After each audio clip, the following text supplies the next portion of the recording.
I'm just one word in there. I don't see the issue. I'll stress it. I'm doing nothing to you. It's okay.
lines.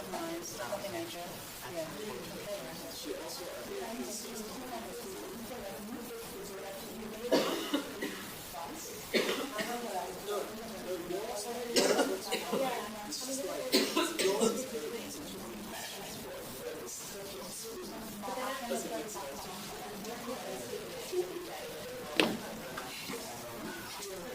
Right, I'll make a start.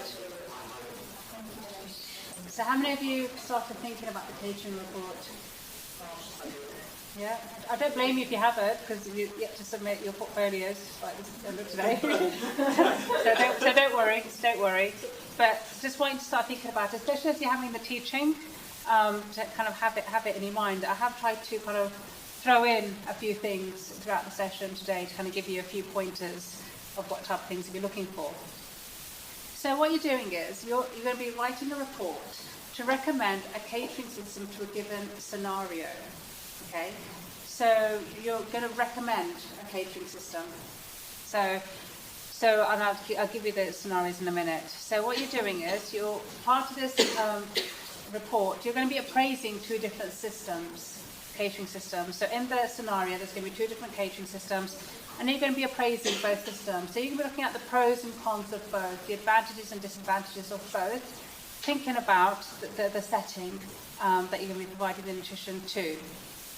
You'll be thinking about the financial and institutional constraints of that menu planning. So you're thinking about, we talked a bit about, the added costs of having a kitchen and, all the machinery involved and the rising kind of fuel costs versus just buying the food in. So you're thinking about the financial implications. It could be staffing, the equipment, space, whatever it is, which is relevant for your setting. And the institutional constraints as well, which will be a lot about space and logistics and things like that. Then you've got your nutritional standards, which I want you to talk about. So for each different settings, you've got different standards which you need to consider when you're thinking about the catering system, which is relevant. So what I want you to do is kind of highlight the key standards for that area.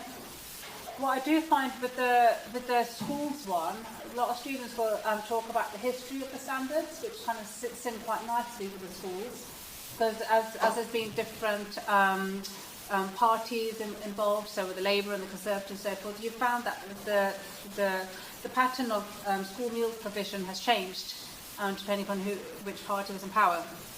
But if you are going to do that, put it in a table, because you might find that eats into your word count. So what I do want to see here is kind of the key standards which are relevant to the setting. But then think about how the two different catering systems meets the standards. So if you're thinking about the example I gave earlier about, meeting the cultural needs of your residents, and think about nursing homes, if I was making the meals on site, it may be difficult to meet that standard, whereas I can outsource, all the different cultural menus and meals to serve and support my residents. So you don't need to go through every single standard and every single thing within that catering system. Just highlight a few things. So I can see that you've been thinking about the standard and appraising the catering system, taking into account the standard. And then you'll be thinking about reviewing and monitoring the system as well. So how would you monitor if a system works? So we talked a bit about getting service users involved, thinking about food wastage. So you as a dietitian, you've got a system in place. How are you going to go in and see, is this catering system fit for purpose? So think about all the different things out there. Through reading, you'll find that there are processes in particular settings already being employed, and you want to discuss those in there as well. And at the end, what you're going to do, you're going to make your recommendation. So as a dietitian, I recommend that we continue with in-house catering, for example.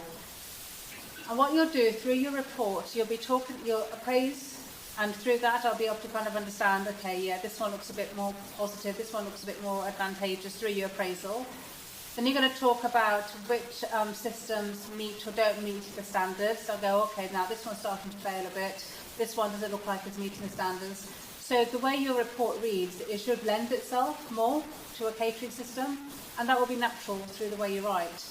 And then at the end, you'll make your recommendation. There is no right and wrong with whatever you recommend. because it's all going to be very much dependent on your report and what you've appraised, how you compare to the standards, the finances. But what I don't want to see is you kind of going, yeah, Simplicity is great because of this and this, and meets this standard, this and this, but I still think we should do in-house catering. It just wouldn't follow through from your report. No right or wrong answer. The recommendation is literally a couple of lines, because you don't need to explain your recommendation, because you've done it in your appraisal. So literally a couple of lines, you recommend it, and very briefly, why. Does that make sense?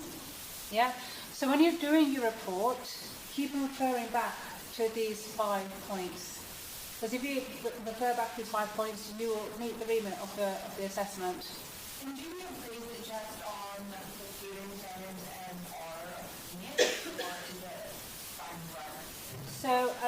So with catering, it is hard to find lots of new research. So you may find that you are using older research, or you may find there's research in different countries. But get into practice now, kind of appraising that research and saying, research has shown blah, blah, blah, blah, blah, or there is evidence to support this. However, this is from a study that was done in Australia. However, this was 20 years ago and things may have changed. So there will be some things that you can find references for, but some things it will be kind of common sense as well. But where possible, try to find as much references to support your arguments.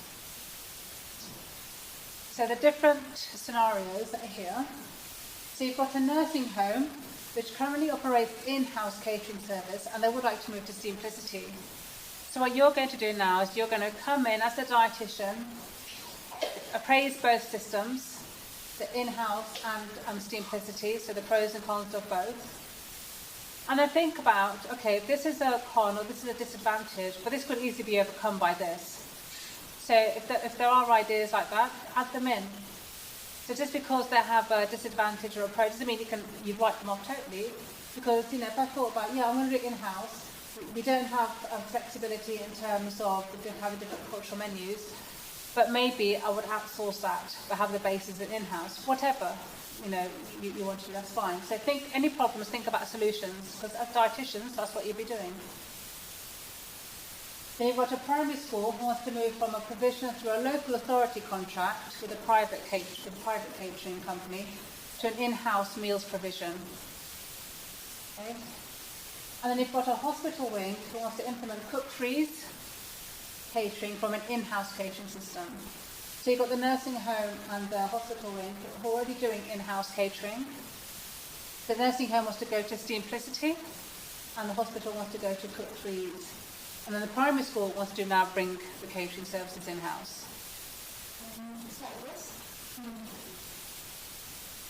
Look it up. Did you cover it in hospital?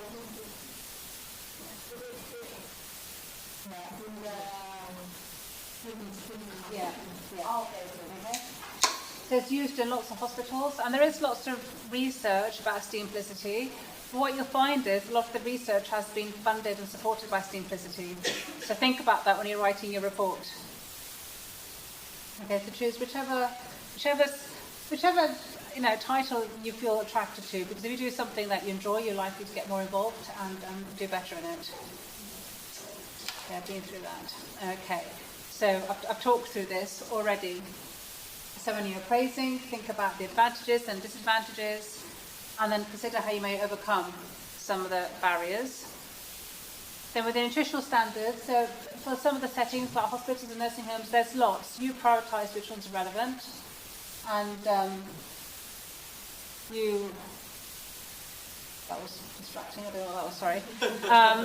And then, you appraise the system comparing to the standards. So, in-house would be very good because it does X, Y, Z, but it doesn't meet this standard. So you don't need to go through in detail every single thing, just pick out a few key points.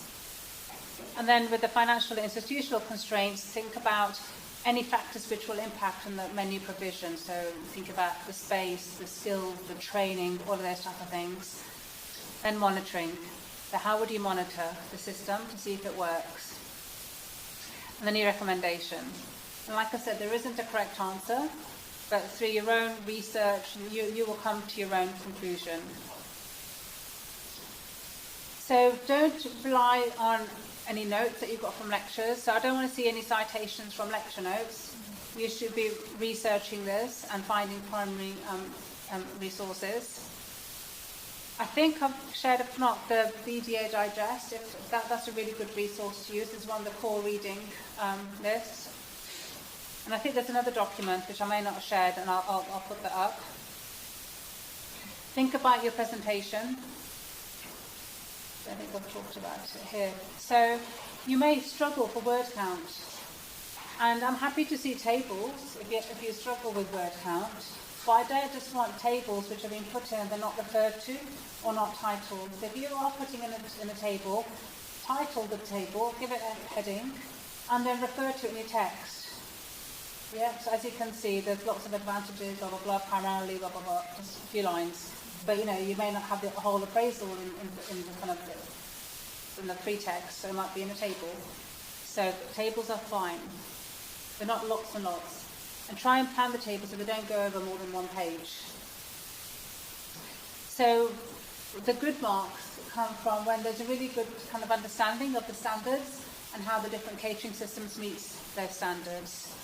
You really think about the financial implications. If you can get costs, great. If you struggle and they're rolled, that's fine. Put them in. You've looked. But discuss how, however, that was 15 years ago. There's been, you know, increased costs, you know, for food and fuel, so the numbers may be slightly different. And think about relevant monitoring systems and processes for the particular setting you've chosen. So where the students don't do so well is where they just rely on lecture material and there's no extensive reading. So do read around the topic. And like I said, talked about the tables. And don't just list comparisons between the two systems. Don't just list them. Talk about how you can overcome some of the barriers. For referencing, so make sure you're using Harvard referencing. If you're not sure about Harvard referencing, the library on the website has got a really good resource, and it tells you if you're referencing a book, a journal, a website, a video. It's got it all. It tells you exactly how you should reference. It's really important you get into practice of using Harvard referencing, because otherwise you'll get penalised in all your coursework as you're going along, where you could lose 5% or something like that. We don't need to. And just that kind of that independent thought as well. Laura Perry, I don't know how many of you used the support from Laura. Yeah, she's very, very familiar with this piece of coursework. She's been supporting students for years with this, and this module runs twice a year, so she's really, really experienced. So do get support from her if you need to, and do get support from me if you need to, but please don't leave it to last minute, okay? Because I don't always have the availability last minute to meet. So do try to speak to me in advance. Even if it's just a skeleton. Okay, this is what I'm thinking of covering. This, and this. Do you think it looks right? Even if it's next week, whatever. Do it sooner rather than later. So to get the top mark is really to show that you've got lots of knowledge through your reading. Really understand that nutritional standards, and you've applied them to the different settings. And you're kind of overcoming, you've got ideas of how to overcome the barriers as well. And monitoring is really, really important. So some settings that already have specific processes in place to monitor a system. So, through your research, hopefully you will find that. And just present it well. You may find it, I think, as the best way to present it is with these titles. So okay, this is the title, this is what I'm covering. And then just refer back to this to make sure, okay, am I talking about the right things under each title? So always keep on referring back to this to help you. Because this is what I'll be using when I'm marking. Make sure you've covered these areas. Any questions?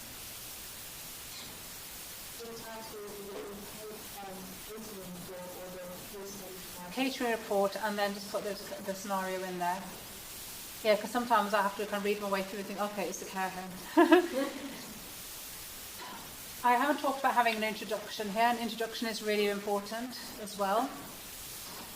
And in your introduction, talk about why nutrition is important in that setting. So if you think of a hospital, nutrition is important for different reasons in a hospital, different reasons in a school, different reasons in a care home. Think about some of the challenges, providing catering in this setting. So you're thinking about the importance, and you're thinking about some of the challenges.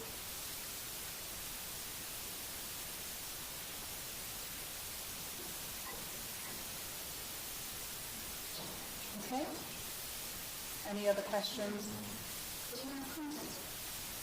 It's always good. Yeah.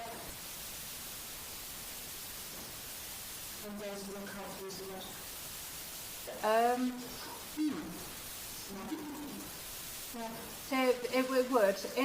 Insight references and everything counts towards word count, so I assume it will, but it's just your reference list that doesn't.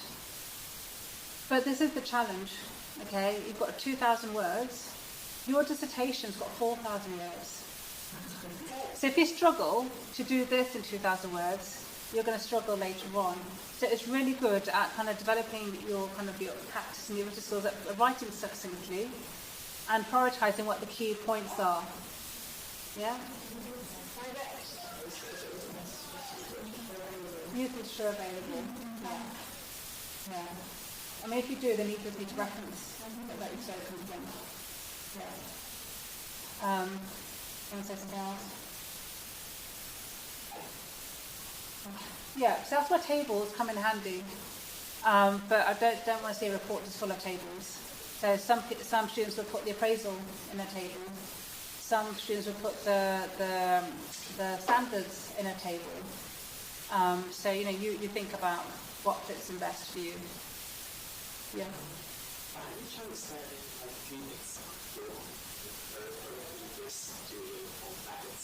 What I'll do is when I'll give you again.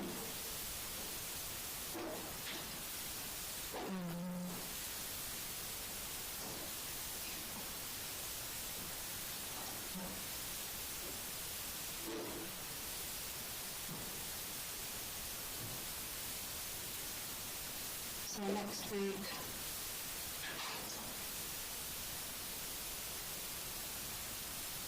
Okay, I'm teaching next week. So I may be able to come in on the 31st and give you examples then. Yeah?